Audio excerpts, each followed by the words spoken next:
Hello! আজকে share করছি কেকেরই একটা ভিডিও। তো এদিকে আমার স্পঞ্জ রেডি ছিল। আর তারপর আমি এটাকে ক্রাম্ব কোট করব। বেসের মধ্যে চকোলেট, ক্রিম দুটোই দিয়ে দিয়েছিলাম যাতে করে কেকটা ভালো মতন সেট হয়ে যায়। কারণ কেকটা একটু দূরে নিয়ে যাওয়া হবে আর এমনিতেও ক্রিমটা তো দেওয়া হয়ই যাতে ভালো করে সেট হয়।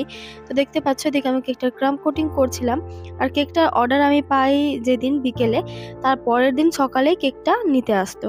তো আমি বিকেলে অর্ডার পেয়েছিলাম, সন্ধ্যার মধ্যে কেক করে ক্রাম্ব কোটিং রাতে করে আমি রেখে দিয়েছিলাম। তারপর সেট করে নিয়েছিলাম। আর পরদিন ফাইনাল ডিজাইনটা সকাল, সকাল করেছিলাম। আর দেখো টপারগুলো আগের দিন রাতেই আমি করে নিয়েছিলাম। আর কেকের মধ্যে কিছু লিখতে বলা হয়েছিল, সেটা যখন আমি লিখলাম আমার লেখাটা ঠিক হয়নি, হাত কাঁপা, কাঁপা মতন ভাবে হয়েছিল। তো আমি সেটাকে তুলে দিয়ে আবার এখানে চকোলেটের ড্রিপিংটা দিলাম আর লেখাটা উপরের দিকে দিতে বলা হয়েছিল। তো সেটা যখন ভালো লাগলো না, আমি তাকে জিজ্ঞেস করার পরই সেটাকে বেসের মধ্যেই লিখে দিয়েছিলাম লাস্টে। তো এদিকে আমি একটা সিম্পল ডিজাইন করেছিলাম। এই ছোট, ছোট ফ্লাওয়ারগুলো দেওয়ার পর চকোলেট টপার এড করে এটাই হবে কেকটার ফাইনাল লুক। তো তোমরা দেখে জানিও যে তোমাদের কেকটা কেমন লাগলো। তো এই তো টপারগুলো এড করে দিচ্ছি। তারপরে দেখো এদিকে আমি চকো চিপসগুলো দিয়ে দিলাম। তো এই যে কেকটার ফাইনাল লুক। তারপর নিচে আমি লিখে দিয়েছিলাম লেখাটা। তো এইটাই হচ্ছে কেকটার ফাইনাল লুক।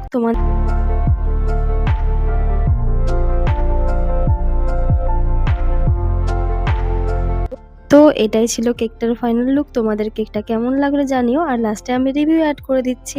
তো চলো টাটা, দেখা হচ্ছে নেক্সট কোনো একটা ভিডিওতে।